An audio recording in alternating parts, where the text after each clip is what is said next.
Welcome back, everyone. This is the Regenerate Revolution podcast, where we talk about life, soil, and success. On today's show, we have my special friend, Kevin Crouch, who is Director of Cultivation at Delighted or other facilities around the Sacramento Bay Area. And welcome, Kevin. Hello.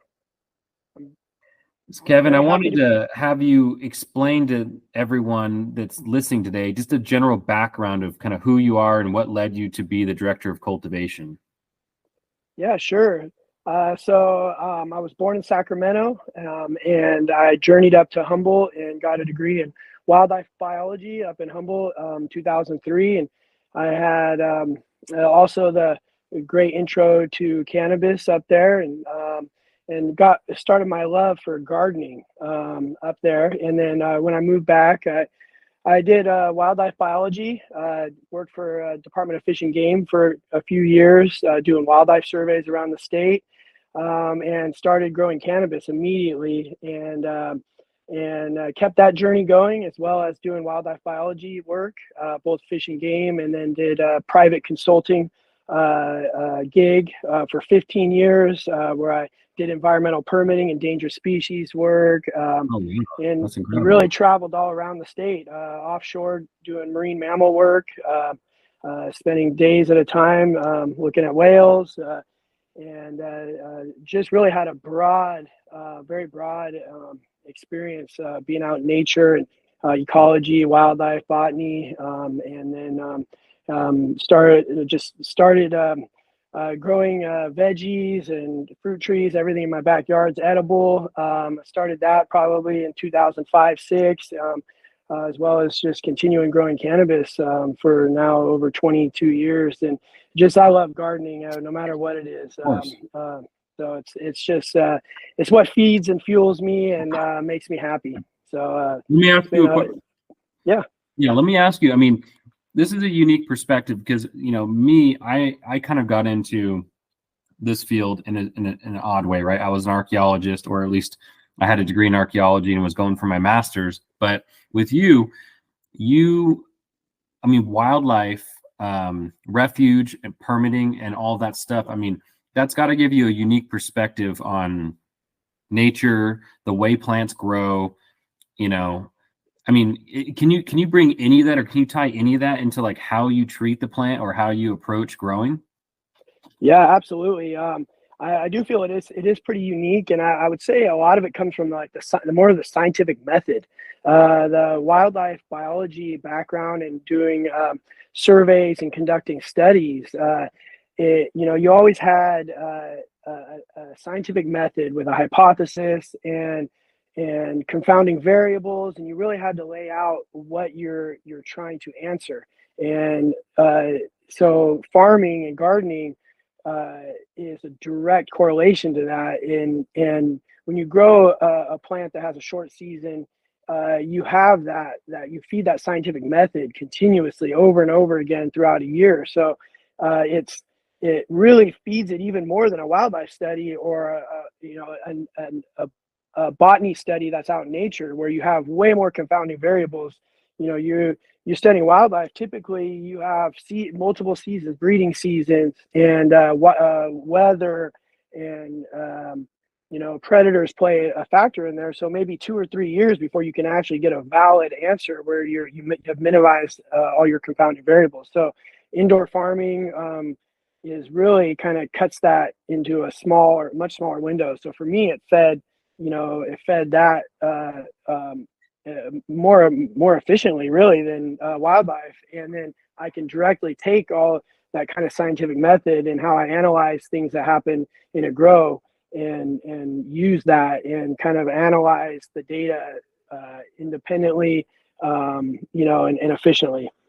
Yeah, and I think that there's a lot of merit to that. I mean, especially with cultivation right now. Commercial cultivation went from the wild west to kind of stumbling through large facilities and greenhouses trying to figure it out, to now it looks like with companies like Arroyo and under canopy lighting and different types of like apps that can help you control every setting and dial in every environment in your commercial cultivation, that we're getting closer to the scientific method when it comes to growing. We're getting closer to using data as a scientific tool to help us become better growers. And that wasn't always the case. So I'm glad that you started with that foundation. I wanted to talk about, in your commercial cultivation experience, would you say that there's a lot of data-driven, science-minded people that are the directors of cultivation, or do you think that is something that still needs to happen on a broader scale? I think it's getting there. I think, like you said initially, that was not the case. I think that everybody kind of coins the term bro science, and I think there was a lot of kind of bro science.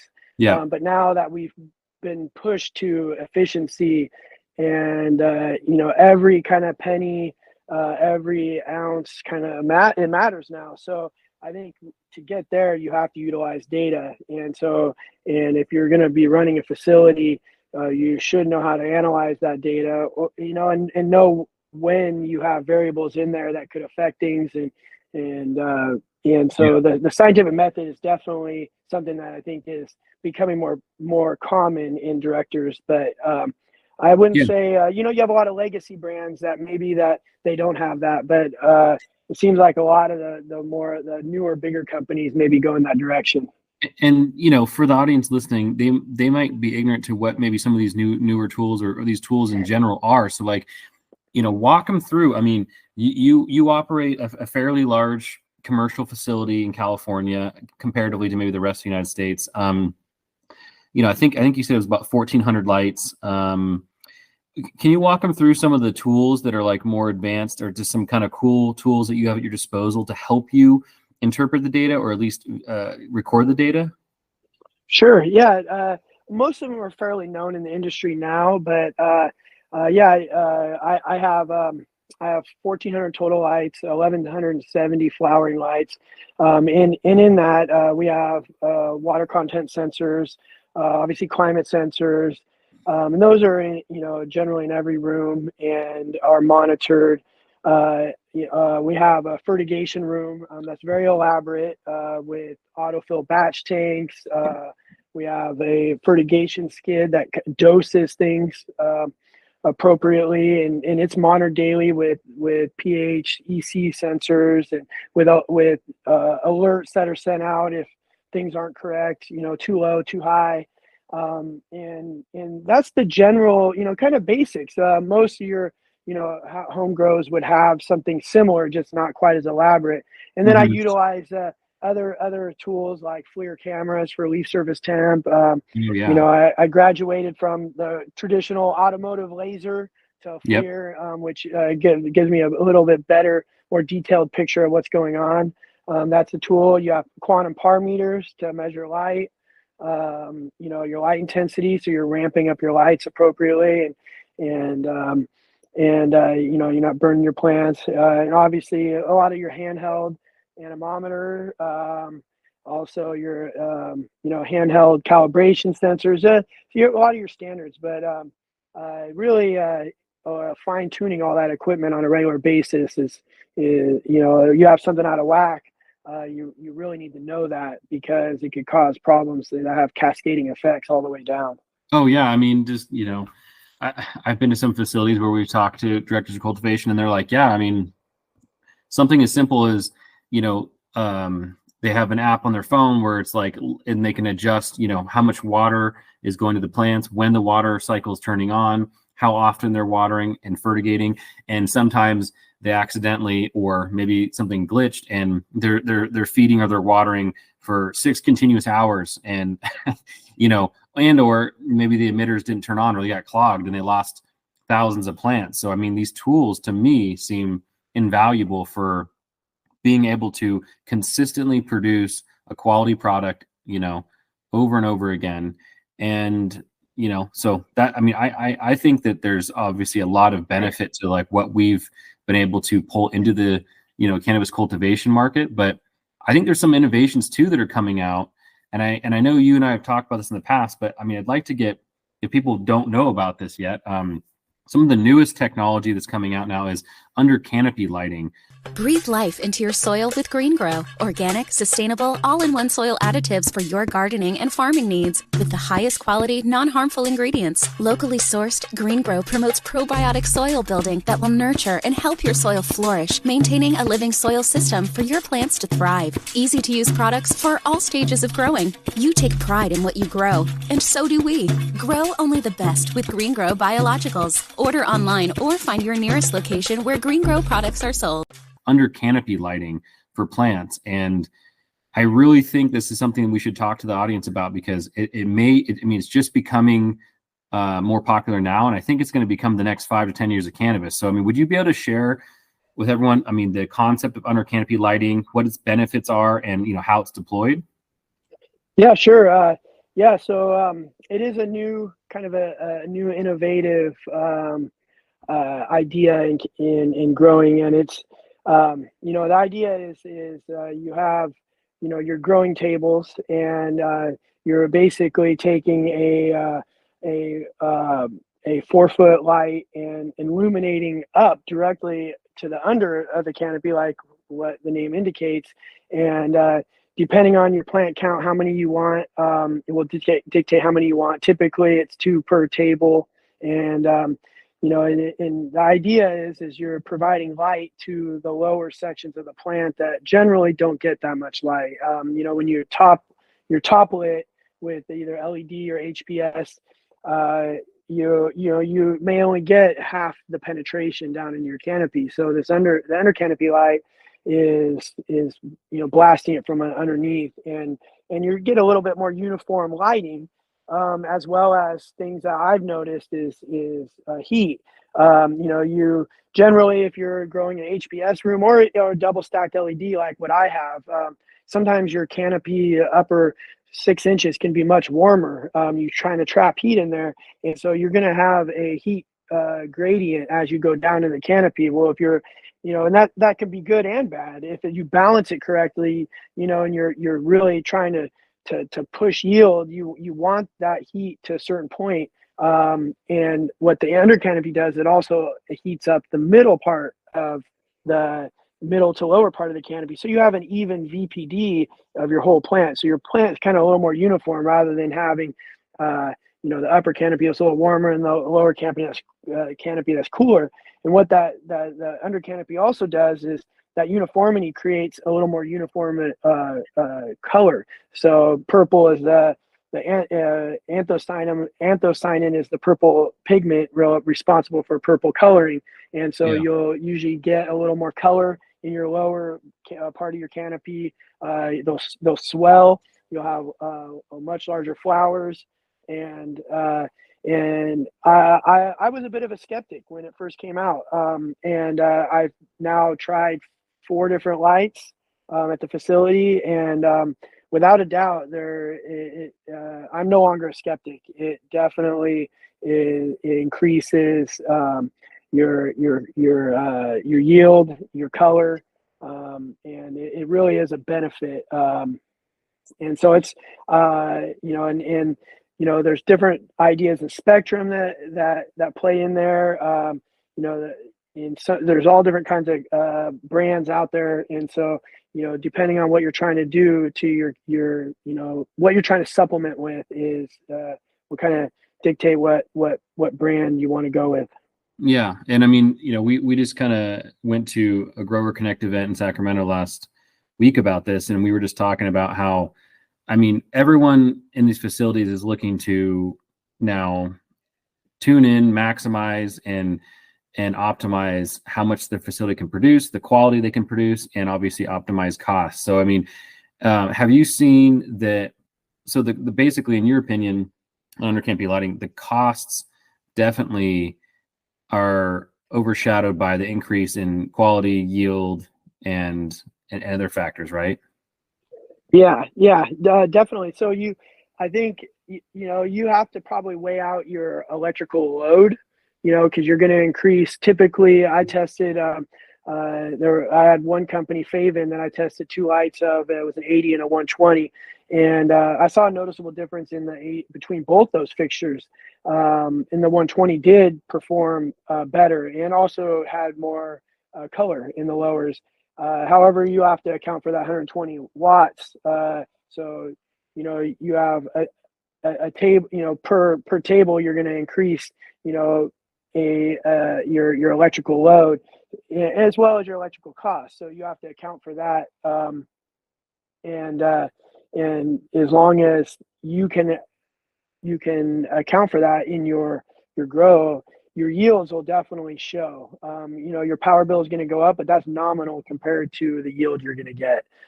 So there's definitely value there. And so especially in a market that is somewhat saturated, and if you can increase your yield per square foot and your yield of quality A flowers, you're going to win. Yeah, and I mean, kind of what I've noticed, and I've mostly just dealt with the Faven lights, and what I've noticed, and this is what people have been saying, is that having, uniformity, not just in light, but in canopy temperatures, is kind of one of the main driving factors too, is that your canopy now is going to be very close in temperature from the top to the bottom. And that's what's also going to create an more even environment, right? And we're always kind of controlling the environment. And I call it like, it's almost like the top of the canopy and inside the top of the canopy is a totally different ecosystem generally in most growing environments, right? You have almost like its own ecosystem or microclimate, right? So have you noticed something similar where you're seeing that the microclimate is now kind of normalizing throughout the whole table, or? Yes. Yeah. As far as temperature wise, I had about a 2 to 3 degree increase in my lower canopy to mid canopy, which generally is sometimes 10 degrees cooler than my upper canopy. So definitely it was a little bit more balanced than, and with that, you're going to get a more balanced transpiration.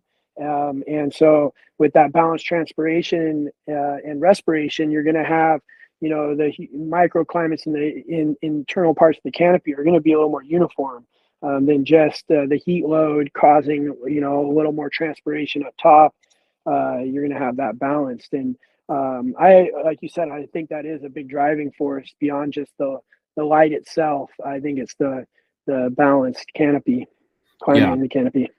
Do you see any other anecdotal evidence of anything else improving? Like, obviously the plants in general, are they transpiring more? Are they taking up nutrients more uniformly? Is there anything you can say about that? Yeah, they do. You want to increase your feed EC. They are transpiring. You have a bigger portion of the plant transpiring and utilizing all those nutrients. So I think you're going to want to increase your EC. And I think depending if you're running HPS and then supplementing with LEDs, might be a little different. I top lit LED and then supplemented with the under canopy LEDs as well. So I think that you want to run a little higher EC with LEDs anyways, and you can increase it, bump it up a little bit more. I can't speak to the HPS side, but you're likely going to bump that up about the same rate. Where generally HPS is maybe 10% lower or so. In your feed EC, depending on strain and all those other factors.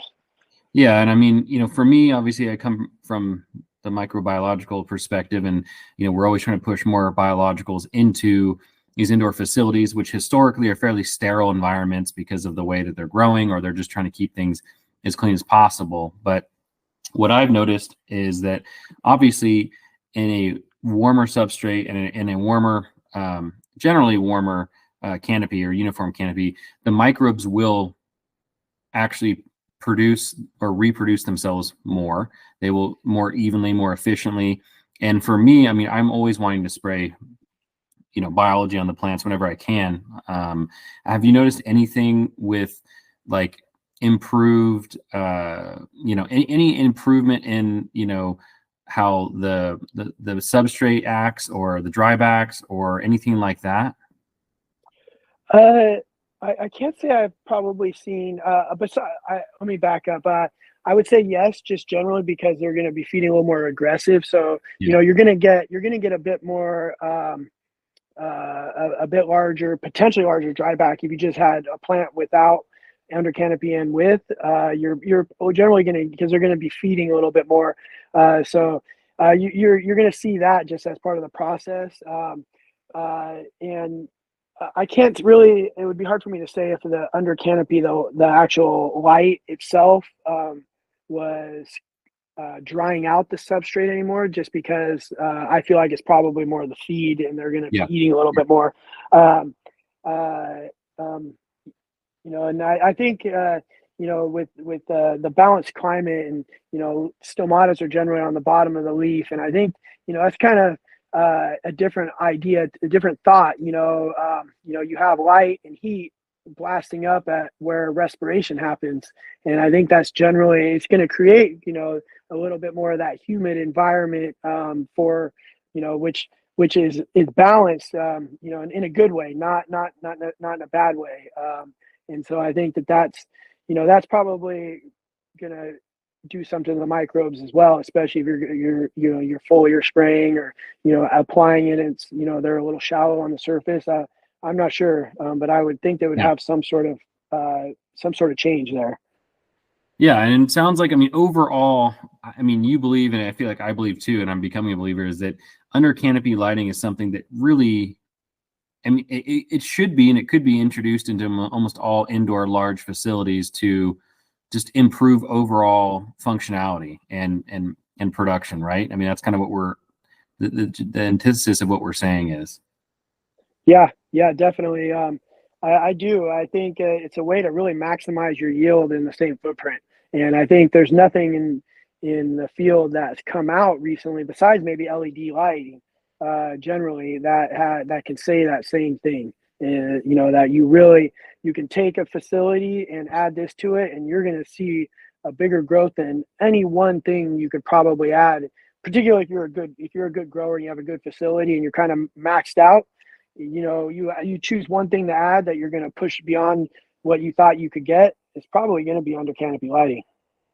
Yeah, I mean, that's kind of been my understanding of it. And again, I've been kind of studying it for the last year or so, and now, because I mean, Faven is the ones I know the most, because obviously some of the group that we run with, obviously I think they sell Faven, and I think that group has done a lot of presentations where I've been present, and I think that there's probably other ones that are out there that are going to come out and they're going to improve on the technology. But in general, right now, so far, that's been the one that I've liked the most, was the Favens. But it doesn't mean that there isn't ones out there that are already even more improved than that I haven't seen. But is that where you have the most experience too, is with the Favens, or?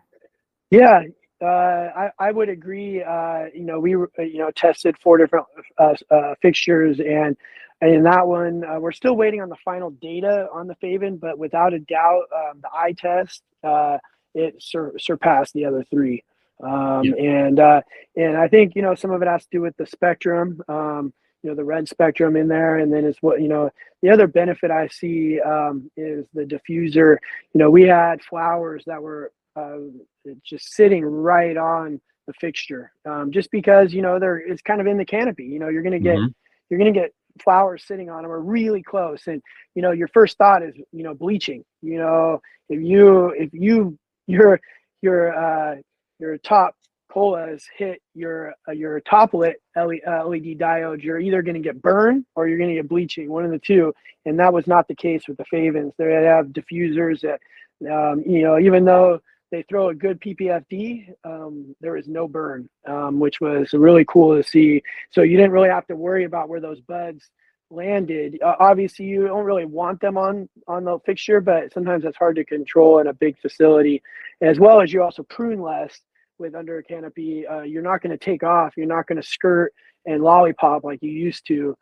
So you're leaving a lot of those lower buds. So you're going to get them kind of flopping on the fixture right near them. So not having bleaching and burning was a big surprise to me the first time I plugged them in.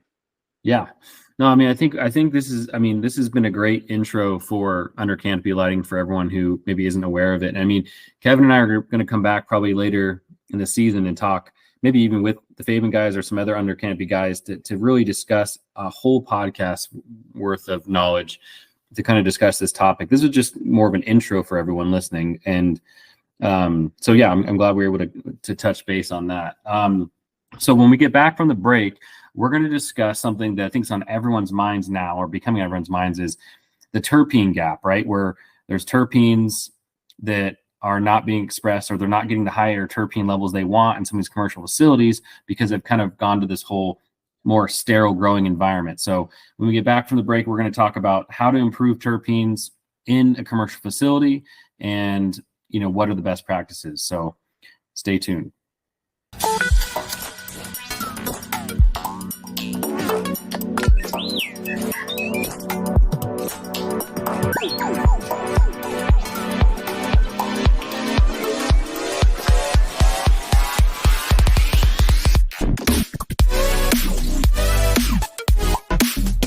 Welcome back, guys. Thanks for staying through the break. We are talking right now with Kevin about how to improve terpenes and best practices in a commercial facility.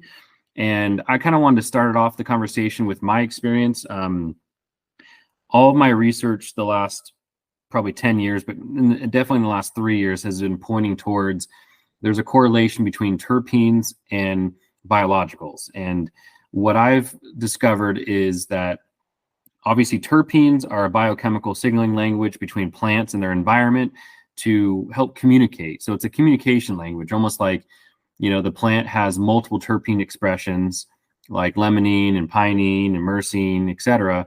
And those can almost be described as different languages, right? German, Chinese, English, Spanish, whatever you want to call it. And when the plant is in a sterile environment, it has a genetic minimum of terpenes it's going to put out, kind of hoping to talk to somebody, right?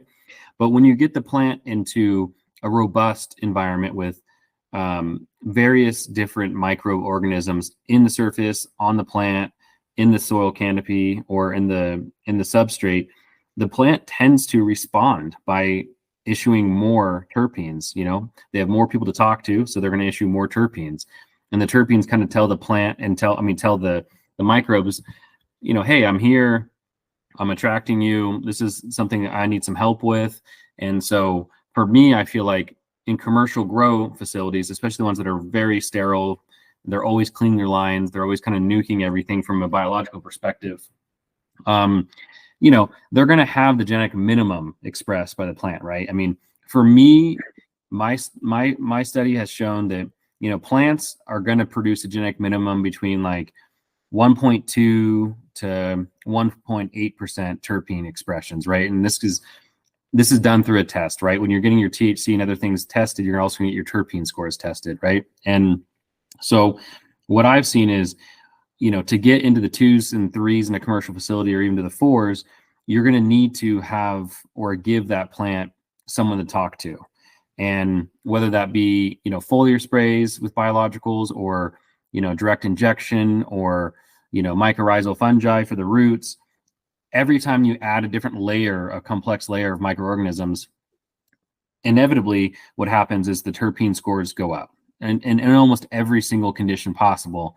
And so I kind of want to talk to you about what you've seen, pre and post biological, incorporation, and what are you seeing as the main benefit, I guess, to adding and incorporating biologicals in a large commercial facility? Sure, yeah. So to rewind a little bit for me, I've been brewing compost tea and been kind of a synganic approach to growing for probably almost 15 years. It just, kind of coming from that background, it made the most sense to me. And so I had a background in that before I started. I got into the facility, and with how overwhelmingly large it is, with drip emitters, 0.32 emitters, and batch tanks, fertigation skid, it was a bit of a challenge to figure out how to incorporate that into the facility and not ruin things, because trying to grow in a fairly sterile environment indoors, as far as like cleanliness and flowing emitters. And so it was a kind of a slow process to get it to get where I'm at now. And in the initial process, we ran it was mostly sterile rock wool, very little microbes, microbial inputs, your standard biostimulants like kelp and so forth. And then I gradually started testing how to incorporate them in with inoculants, unbrewed inoculants first, and I would send them through the emitters and batch by batch, seeing how it went, and see how are the clogs here? How do I move forward if I do get clogs? And from there, it turned into brewed like a tea. And so I implement that now. And since from start to finish, we've definitely seen increase in terpenes. We were in that range of what you said, approaching 2% would have been like a win for us prior to microbial inputs. And now, we're always usually over 2, unless we have a random anomaly genetic that has issues or whatever. It's just kind of the way it is. But generally, we're in the mid 2s, and I think our highest was 3.7. And so we're in that range. Pretty much, everything we grow now, and figuring out a process to make sure I can implement them safely in our system, and I feel like we do pretty well, and that's and obviously the test results show that, and so we continue to do it. And I mean, and I think for people listening, sometimes when we're talking about percentages, 1.8 to 2% to 2.5 to 3%, they're like, oh well, what is it? That's only 1%. But if you look at the math, I mean, that's a 40 to 100% increase in terpenes. I mean, if you had any other, if we're doing the scientific process, right, and anyone says, oh wow, I can improve the amount of money you're making by 50 to 100%, everyone's like, oh shit, yeah, that's amazing. But that's what microbes do in the terpene production process in commercial facilities, where people are going from a 1.8 or a 2 and they're getting to almost a 3, and that's incredible growth. I mean, it's tremendous. I mean, the highest terpene scores that plants generally can put out are a little above 5%. So if you think about that, I mean, we're going from below 2 to up to a 3, and I mean, and with the genetics we're working with. And so just by incorporating microbials in the proper way in a commercial facility, you can dramatically transform the quality of product.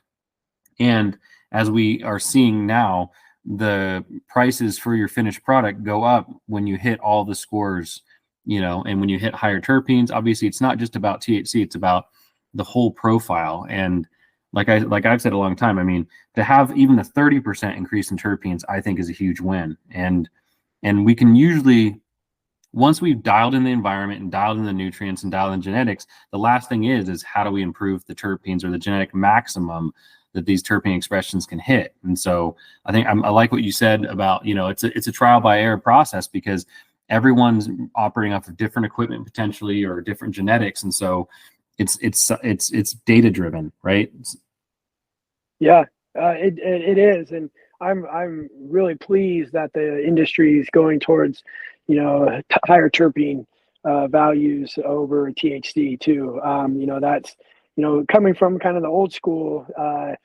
It wasn't, THC wasn't really a factor 15 years ago, and all of a sudden it became a factor. And I feel, it became a factor, however, at the expense of terpenes.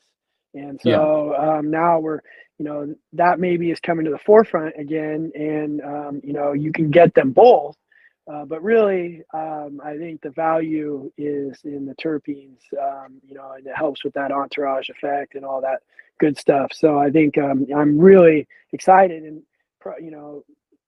microbial inoculants, if obviously outdoor growers have been doing that for years, but kind of putting that into the indoor environment, which is a big portion of the market, you can feel it building, and I'm very excited for that.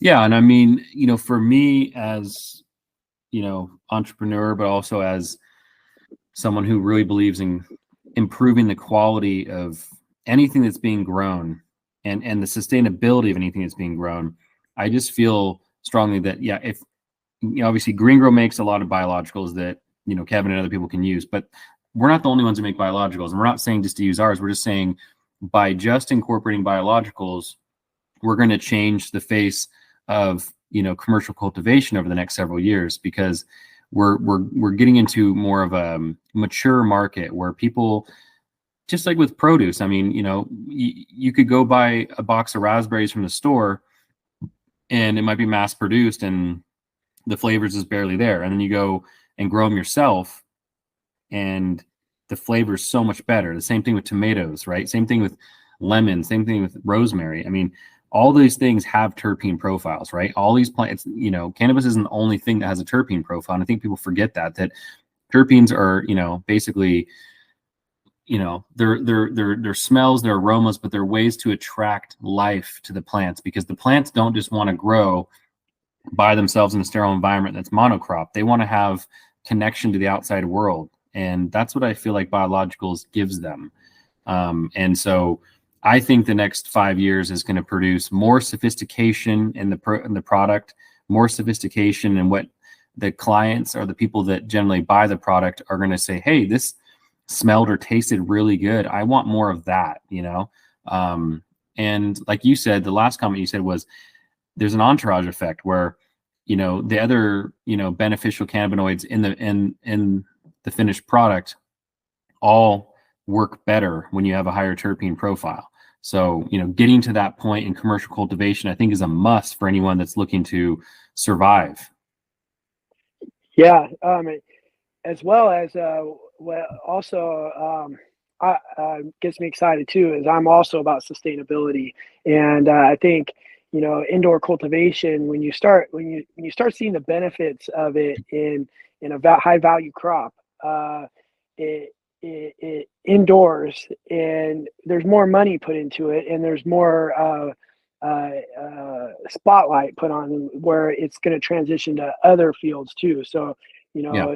you're going to see it, like you said, in rosemary, or maybe realizing, oh man, if we can commercially apply microbes to tomatoes, and you get amazingly great tasting tomatoes, and it's just cascading across all of ag, not just indoor cultivation. And I think it goes with all facets of the industry. It'll cascade into that, but that goes into how sustainable, not now how great your soil is going to be, nationwide. You start incorporating, humic acids and microbes and all these beneficials. It's going to be a win for the whole ag industry.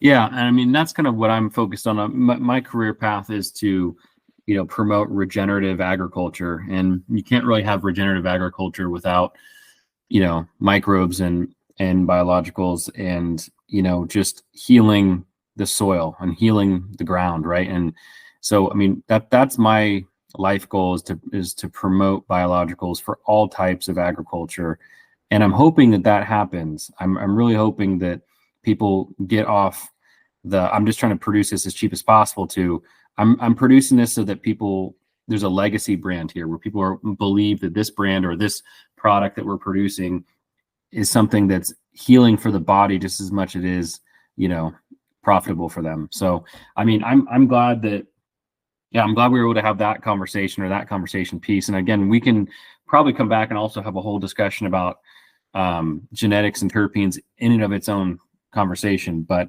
we only have so much time today. So, I mean, I wanted to at least say thank you so much for at least enlightening the viewers about some of these topics. We'll come back with another episode probably in the next month or two, kind of diving into these a little bit deeper. Was there any last comments you wanted to make before we exited? No, it was a pleasure being on this, and I appreciate it. I love to talk about farming and everything, so I really appreciate it. It gets me so excited. And if you want to reach out to me personally, I'm on Instagram. My handle is Mad Trichome. as well as I'm madtrichome@gmail is my email. So any questions, just reach out and say what's up. That's my contact. That's perfect. Yeah, definitely. And for everyone listening, you know where to find us. We're on Instagram. We're at the Green Grow. YouTube, Green Grow Biologicals. You can always email me if you have any questions, irvin@thegreengrow.com. Thank you for listening to today's podcast. And this is the Regenerate Revolution podcast, where we talk about life, soil, and success.